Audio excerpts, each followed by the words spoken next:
इस बीच एक और बड़ी खबर आपको बता दें, पीएलएफआई सुप्रीमो दिनेश गोप गिरफ्तार कर लिए गए हैं। ये बड़ी खबर आपको बता रहे हैं, पीएलएफआई सुप्रीमो दिनेश गोप को गिरफ्तार किया गया। एनआईए टीम ने नेपाल से किया गिरफ्तार।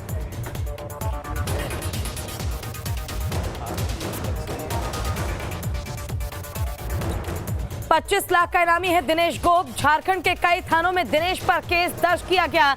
एनआईए और झारखंड पुलिस की संयुक्त कार्रवाई देखने को मिली है। पीएलएफआई सुप्रीमो दिनेश गोप गिरफ्तार कर लिया गया है। एनआईए की टीम ने नेपाल से किया गिरफ्तार। 25 लाख का इनाम दिनेश गोप पर था। झारखंड के कई थानों में दिनेश पर केस दर्ज था।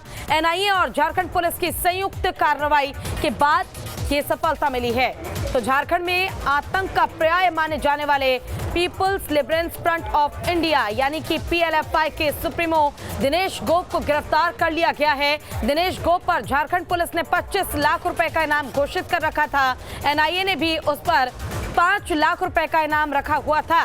इस खूंखार नक्सली को पड़ोसी देश नेपाल से गिरफ्तार किया गया है। राष्ट्रीय जांच एजेंसी यानी कि एनआईए ने उसे नेपाल से पकड़ लिया है। दिनेश गोप को रांची लाने की कार्रवाई की जा रही है। आपको बता दें कि फिलहाल अगर हम बात झारखंड की करें तो झारखंड में 25 लाख का इनाम दिनेश गोप पर रखा गया था। और अगर एनआईए की हम बात कर लें तो एनआईए ने 5 लाख का इनाम दिनेश गोप पर रखा था। झारखंड पुलिस और एनआईए ने ज्वाइंट ऑपरेशन चलाकर प्रतिबंधित नक्सली संगठन पीएलएफआई के सुप्रीमो दिनेश गोप को गिरफ्तार किया। ये एक बहुत बड़ी सफलता है। इससे झारखंड में नक्सलवाद भी कंट्रोल होगा। नक्सलियों को नियंत्रित करने में पुलिस को एक बड़ी सफलता मिली है। इसके जरिए बाकी नक्सलियों में भी संदेश जाएगा कि या तो आप नक्सलवाद छोड़ दीजिए या अगर आप नक्सलवाद नहीं छोड़ सकते हैं तो इस तरह ही आपको भी भुगतान भुगतना पड़ सकता है। आपको बता दें कि दिनेश गोप पर कुल 30 लाख रुपए का इनाम था। इस शख्स ने पिछले 2 दशक से झारखंड के अलग अलग राज्यों में आतंक मचा रखा था। और ज्यादा जानकारी के लिए हमारे साथ हमारे संवाददाता राजेश तोमर जुड़ गए हैं। राजेश, पीएलएफआई सुप्रीमो दिनेश गोप की गिरफ्तारी हो गई है। इस मामले पर सबसे पहले अपडेट क्या है? देखिए पूजा, दिनेश गोप मोस्ट वांटेड क्रिमिनल थे और आप कह सकते हैं कि एक नक्सली संगठन जो कि प्रतिबंधित है झारखंड सरकार के द्वारा, इसके ये सुप्रीमो थे। इससे पहले जेएलटी हुआ करता था, तो आदमी एफआई का निर्माण किया और इसमें तकरीबन इनके पास 200 से ज्यादा कैडर है जो कि अलग अलग आपराधिक घटनाओं को अंजाम देते थे। दिनेश गोप की अगर बात करें तो लगातार पुलिस की तरफ से दबिश हुई, लेकिन कभी भी ये पकड़ में नहीं आया। दिनेश गोप के बारे में कहा जाता था कि इनको एक बड़ा जन समर्थन था, खासतौर पर कोल्हान के एरिया में। जो इनका प्रभाव वाला क्षेत्र था वो खूंटी, सिमडेगा और खासतौर पर जो राजधानी रांची है, रांची में चाहे कोई भी रंगबारी का मामला हो या फिर किसी एक्सटॉर्शन से जुड़ा मामला या अपहरण से जुड़ा मामला, पीएलएफआई का नाम हमेशा सामने आया और उसमें दिनेश गोप का नाम भी आया। दिनेश गोप को लेकर लगातार पुलिस की तरफ से मुहिम चलाए गए, पोस्टर छापे गए, लेकिन पुलिस ने अब तक इसका कोई सफलता हासिल नहीं की थी। लेकिन जब एनआईए ने पूरे केस को टेकअप किया, पिछले दिनों पिछले 2 साल पहले इनके कई ठिकानों पर छापेमारी हुई थी जो आर्थिक अपराध की इकाई है। उसके बाद इन्हें इनके कई ऑपरेशन का पता चला, तो लगातार दबिश बनाई जा रही थी और जो सफलता मिली है वो काठमांडू में दिनेश गोप पकड़े गए। एनआईए की टीम उनको दिल्ली लेकर पहुंची है, उसके बाद रांची लाने की सूचना है। बिल्कुल राजेश, आपसे ये भी जानना चाहेंगे कि पुलिस की ओर से अब आगे क्या कार्रवाई की जाएगी, क्या प्रक्रिया रहने वाली है जिसके जरिए इतने बड़े नक्सली को पकड़ने के बाद जो सफलता हाथ लगी है, इसमें कार्रवाई इतनी सख्त हो कि बाकी नक्सलियों तक भी संदेश पहुंचे? देखिए पूजा, अगर आप पीएलएफआई को देखें तो सबसे बड़ा ये टेरर ग्रुप था। झारखंड में एनसीसी और पीएलएफआई पीटीसी के अलावा जो पीएलएफआई सबसे ज्यादा टेरर ग्रुप माना जाता था। तो उसकी हाथ लगाने की जो योजना होती थी और जिस तरह से ठेकेदारों को, निर्माण कंपनियों को टारगेट किया करता था, जाहिर है कि इसके पकड़े जाने के बाद पुलिस को बहुत बड़ा रिलीफ मिलेगा और लोगों को रिलीफ मिलेगा। अभी 2-3 दिन पहले ही एक भाजपा नेता से उन्होंने 10 AK-47 राइफल की मांग की थी। आप इसका टेरर समझ सकते हैं कि दिनेश गोप अलग अलग लोकेशन पे थे, लेकिन इनके लोग लगातार यहाँ से रंगदारी और हत्याओं को अंजाम दे रहा था।